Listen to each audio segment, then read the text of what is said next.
اعوذ بالله من الشیطان الرجیم بسم الله الرحمن الرحیم و به نستعین و هو خیر ناصر المعین. قابل قدر سامعین ناصرین، یوه حساس مسله حدیثونو حواله سره یا ځنه نور ښه اقوالو حواله سره وي چې مو بهترین ځوانان کوشش یې دغه وي چې ګوړې باندې هم شیشې باندې یو قول ولیکي یا مثلا فیسبوک ته یو قول ورکړي امام علي امام حسین علیه السلام. دا یو بهترین کار دی، ښه کار دی چې مثلا سوره وي د اهل بیت علیهم السلام هغه نوراني اقوال هغه پیلو شي پرشون شي و هغوی یو سنټنس یوه جمله د زندګۍ بدلولې ذریعه دی، وسیله دی. خو یو شی هغه کې چې کومه حساسه مسله دغه دا دی چې کله تاسو کوم حدیث ورکوئ یا فیسبوک ته ورکوئ یا مسنجر باندې چلاوئ یا واتساپ کې یو بل ته واستوئ یا ګوړو شیشو باندې لیکوئ، کم از کم علماو سره دې حوالې سره بتا کوئ چې دا حدیث دی که نه دی.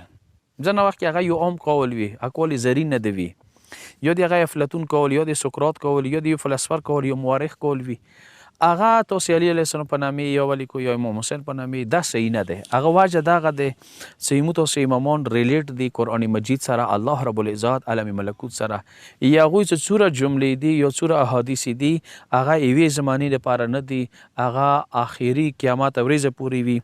ځینې اقوال د فلسفانو والا فلسفر والا هغه یو بیس باندې یو بنیاد باندې وي. مثلا مارکس دی، هغه څه کوم اوپینین دی، خپله نظریه دی، هغه ضرور خپلو جملو کې هغه چوي. سقراط څه کومه نظریه دی هغه په خپلو جملو کې چوي. افلاطون څه کومه نظریه دی په خپلو جملو کې چوي.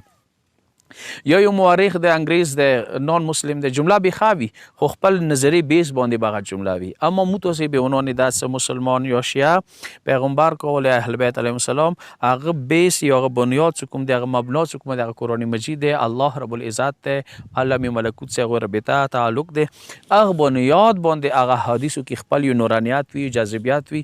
ځینې وخت کې هغه قول بې بل چې تو به علی علیه السلام تړلی وي، هغه قول کې به وزن نه وي، هغه قول به کمزوری وي، هغه قول به څه دی یوې نظریې بنیاد باندې وي چې هغه انټي آف اسلام نظریه به وي، هغه بیا علي علیه السلام سره منسوب کېږي، هغه نه بیا مشکلات جوړېدلی شي. دې حوالې سره ډېر حساس وي، ډېر په کار د کوشش وکړئ چې کله حدیث چایي ته ښه نیت سره چایي، خو ښه نیت سره بصیرت هوښیارته په کار دا دی چې ته وکړې چې دا حدیث چا دی، داسې نه وي چې هغه حدیث امام علي علیه السلام نه دی، هغه یې چا والا دی، هغه ته امام علي علیه السلام سره منسوب کړلو یا د مولا حسین علیه السلام سره منسوب. یا ځینې وخت کې حدیث د امام حسین علیه السلام دی، هغه سقراط سره افلاطون سره منسوب شولو. نو دغو شیو ته ډېر سوچ وي مو تاسو ویلې چې دې نه بیا ډېر مشکلات وي، جملې نه جوړېدلی شي، یو سنټنس نه جوړېدلی شي. زه به درته یو مثال دیر کوم. علي علیه السلام یو حدیث دی چې تاسو یې چا غلامان ما جوړېږئ، تاسو خدای آزاد پیدا کړي. صحابهو کې یو صحابي هم یو حدیث دی، بلکې هغه طرف نه خپله یوه جمله دی، هغه یې چې خلق غلامان ما جوړوي، ویلي میاندو آزاد پیدا کړي دي. نو انګریز جورج جورداک یایي چې د علي علیه السلام دا جمله دی، هغه سړي جملې منځ کې اسمان ځمکې فرق دی.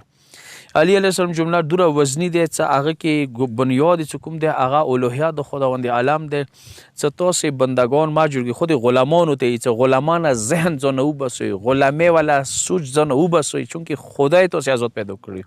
اما د بل قول ځکه هم کمزوری دی چې دې کې خود غلامانو ذهن یې جنجوړ نه دی کړی، بلکې بدشایانو ته یې ویلي چې تاسې ویلې غلامان جوړوئ. نو بدشایان کله ټیکېږي؟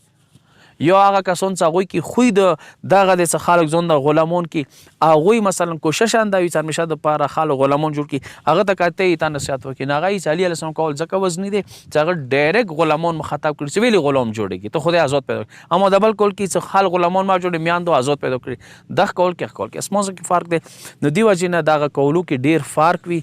سوال دا کوم چې کله حدیث کسې پوره یقین وي چې بهار انوار کې دی، اصول کفي کې دی، علماو سره بتا کوئ، هغو ته دغه اول قول واستوئ، هغه نه بعد که پوسټ کوئ، رنګ روغن سه فیسبوکو کې شیر کوئ، بیا سپارونه کوي. واخر دعوانا الحمدلله رب العالمین.